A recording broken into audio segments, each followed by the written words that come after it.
Ashama harka fudhee akkam jirtan hordoftoota chaanala kootii kan taatan marti keessanuu nagaa rabbii lafaaf iddoo jirtanitti isiniif haa baay'atu akkam turtan akkasa akkana keessan an obboleettiin keessan nagaa guuturraafaa qaba nageenya na bukkee ture isin birallee haa jiraatu isiniin jecha namoonni chaanala kana faaraa taatan sabskiraayib laayik gochuudhaan maatii kiyyatti dabalama.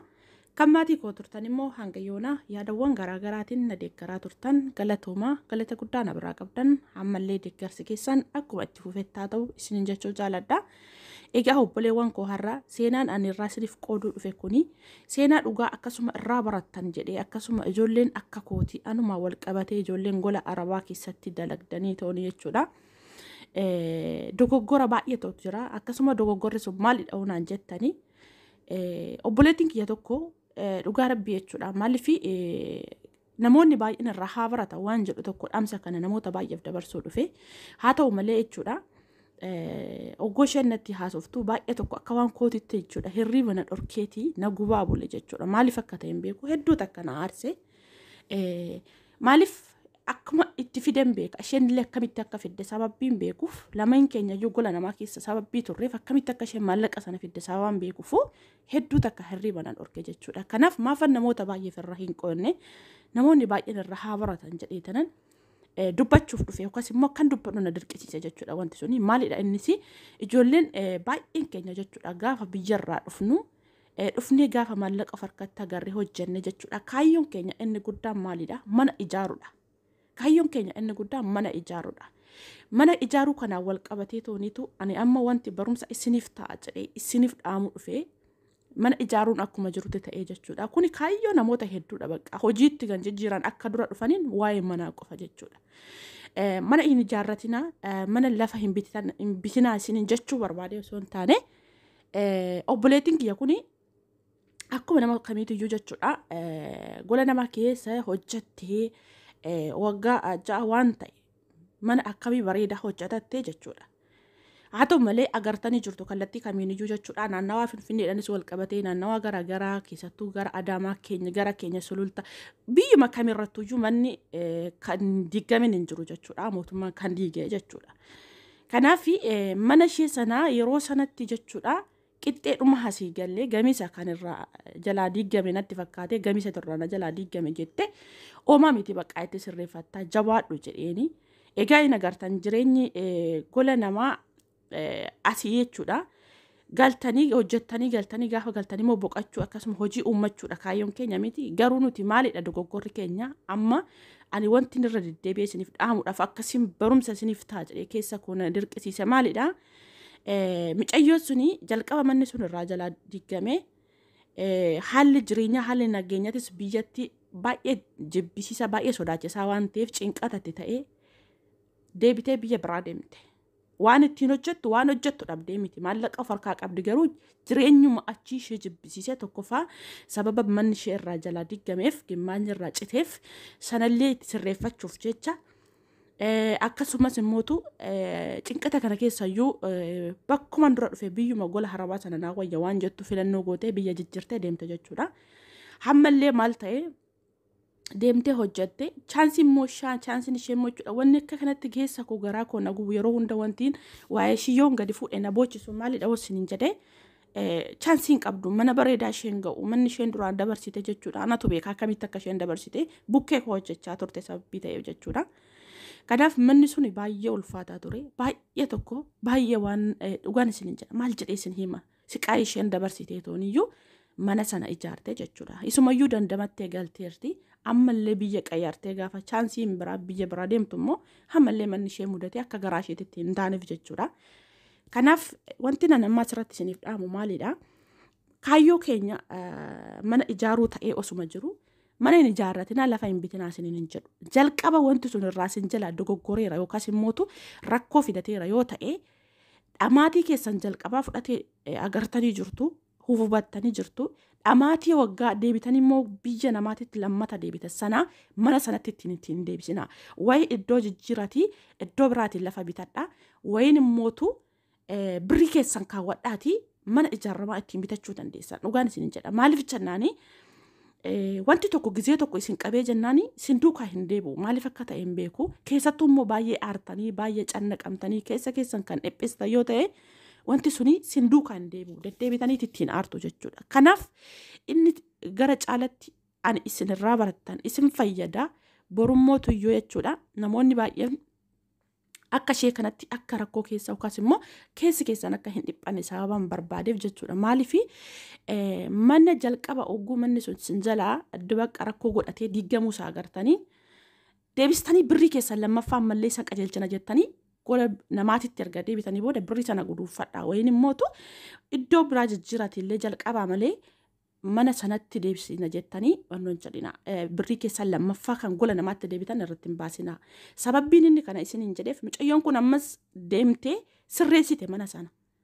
Sirreessitee immoo gaafa isheen immootu aara galfattee sirreessitee kallattii kamiiniyyuu bakka jettee waan hanqatellee itti gugguuttee bareechitu ammallee diggaamee na jalaa diiganoo shinnaan jettu. Kiristoosiin isin jedha keessa koo dhiiga koo na danfe maaliif akka ta'e hin beeku akka waan kootti jechuudha baay'ee tokko na gaddisiise baay'ee tokko irraa dhiphadhe jechuudha. Sobeetumaan akka nama annootitti ishee jajjabeesse uumamitti waan ta'eef qaba sababa jedhee jajjabeesse ishee garuu jechuudha. Garuu ana hedduutu akka na gube maaliif akka na gube hin beeku. Kanaaf ani maalni asirratti waan inni jabaan irraa isiniif dubbadhu jalqaba dogoggora godhateera taanani lammaffaa maallaqa isin harka jiru waan sanatti dabarsitanii ammallee hin baasina. Wayi maallaqa guduuffadha wayin iddoo jijjiiraa. Maaliif jennaani wanti sun yeruma kamiyyuu sababa hin dhabneef deebi'ee ammas illee kun akka kanatti sababa isin aarsuuf waan akkasii sanarraa of qusadha. Lammaffaan mootu warri ganaa bituuf namoonni haarofti ganaa biyyarraa dhuftanii immoo akkuma keenya sana immoo waa'ee manaatitti karoorfattan jechuudha. Dura manni suni iddoo isaa iddoo hubatamaa ta'uu laala. Maaliif jennaani boru rakkoo kan isinirraan hin geenye boru manni keessa sun diigamuu kan hin dandeenye yoo ta'e laalaati namoota baay'ee irraa baradhaati rakkoo namoonni baay'een itti galan sanatti ittiin galinaati akkasittiin itti xiyyeeffadhaa laalaati lafa sana bitaa. Maaliif jennaan maallaqa kana akkamitti akka hojjenneef innu natu beeka. Mucayyoon kun dhugaan isin jedha akkamittiin akka isheen hojjettee fiddee har'allee dhiiga koo akkamitti na danfisiisa na guba maaliif jennaan osoo manatti haftee humna isheetti haftee hedduu takka jechuudha. Baay'ee namatti tola garuu isheen humna isheetti nafne maallaqa isheetti nafne jechuudha.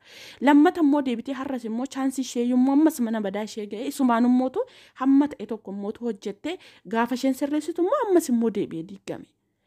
Ani baay'ee tokko dhugaan isiniin jedha.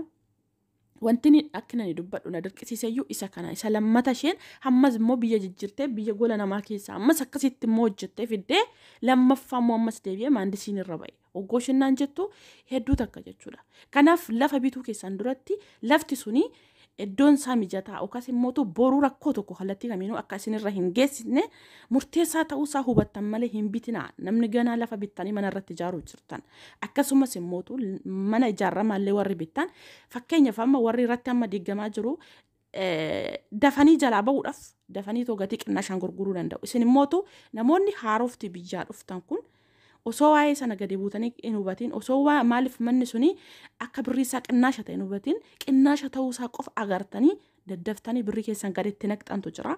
Birrii keessan akkasitti gadi naqina birriin guduuffadhaa dhugaan isin jedha birriin yoo ta'e waa tokko iyyuu hin ta'u. Ani nan arge maaliif duraanii lafarra yoo ta'e lafa sana bu'aa ittiin buustan jechaa turan garuu namoonni hedduun akkasitti kassarreellee warri kassaranillee baay'ee jiru jechuudha.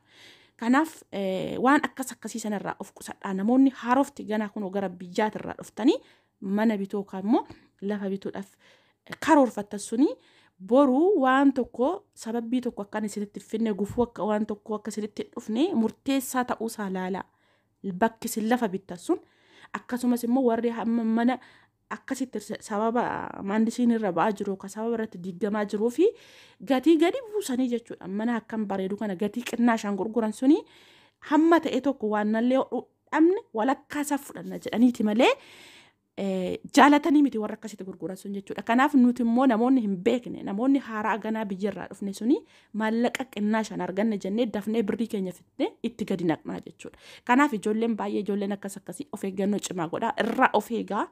Maaliif akkamittiin akkasin hojjettanii fiddan akkamittiin akka hojjennee finnu walumaan nan beeka hin beektan hundi keenya yoo jechuudha. Egaa obboleewwan kiyyaa ani mucayyoo kana dhugaa rabbii sobeetuman irra gubbaa nan jajjabeesse maaliif odoo gaassi koo akka ibiddaatti na gubuu jechuudha akka waan kootti osoo na aarsu jabaadhu homaa miti jedheen ishee jajjabeesse jechuudha ammas immoo homaa miti wanti hunduu sababa qaba sababa ta'uuf qaba garuu mootuu gisee tokko kan duraa summaaf na mudate kan lammaffaa kun immoo akkanatti hin deebine jenne maallaqa keenya qabanne waan jalqaba bakka rakkoo godhate sanarratti lammata maallaqa gadi baasuun baay'ee dogoggora guddaadhaan jedha akka kootti jechuudha kanaaf wantoota akkasiiti jalqabati xiyyeeffadhaa laalati wanti kun nu baasaa nu hin baasu waan jedhu achi ka'aatii booda maallaqa keessanootti baastan illee boru gatii dadhabbii keessanii ni argattu jechuudha garuu har'a akka kanatti akka micayyoo kanaatitti akka hin nyaatamne isinillee jechuudha namoota baay'eef barumsa ta'a ishinillee viidiyoo kana akka dhageeffattu nan beeka kanaaf hooma miti wanti hundi isaayyuu sababa qaba sababa ta'eef qaba ammallee asumatti irraa dhaabbadhu siin jedhaani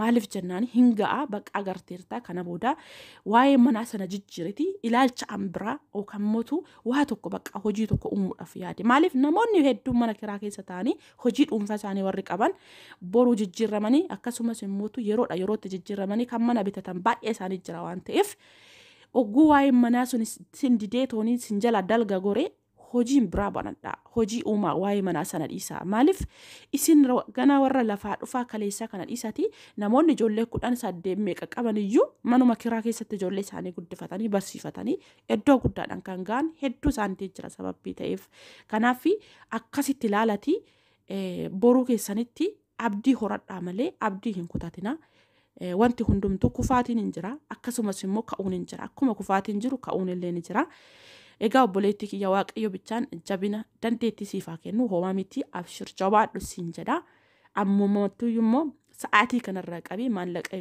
guduuffadhu maallaqni yoo guduuffame hin badu kanaaf maallaqa guduuffadha waanuma argitanitti sababa namni godheef laaltanii maallaqa keessan bakkeetti gadi hin naqina achi kaatanii immoo booda kan itti dhukkubsatullee kan itti deebi'ee gaddullee isin sababa ta'eef waan akkasii kun akka isin hin mudanne kuni dhaamsa kooti amma obboleettii jechuudha maaliif waan rakkoo nama tokko irratti arge isin bira akka isin bira immoo akka hin dhufne isiniif dhaamuun koo namoota baay'eedhaaf immootu barumsa ta'a irraa baratanii jedhee sababii yaadeefini egaa viidiyoon koo har'a asuma irratti xumura aga viidiyoo biraa walitti deebinutti turtii gaariin isiniin jedha dogoggora akkana kanarraa of qusadhaa waaqayyo nu haa eegu waaqayyo dafqa keenya lafatti nu jalaan balleessini hunduma keenyaaf iyyuu haala fi akkamitti akka jirru waaqayyo nuuf hubate aara galfii nama boru biyya ofiitti galee aara galfii argatee boqonnaa fudhatu rabbi nu haa taasisu nagaa rabbi biyya keenyatti nu haa galchu jabaadhaan isiniin jedha namoonni yaada babal'aa qabdan immoo komintii kana jala kaa'aa fi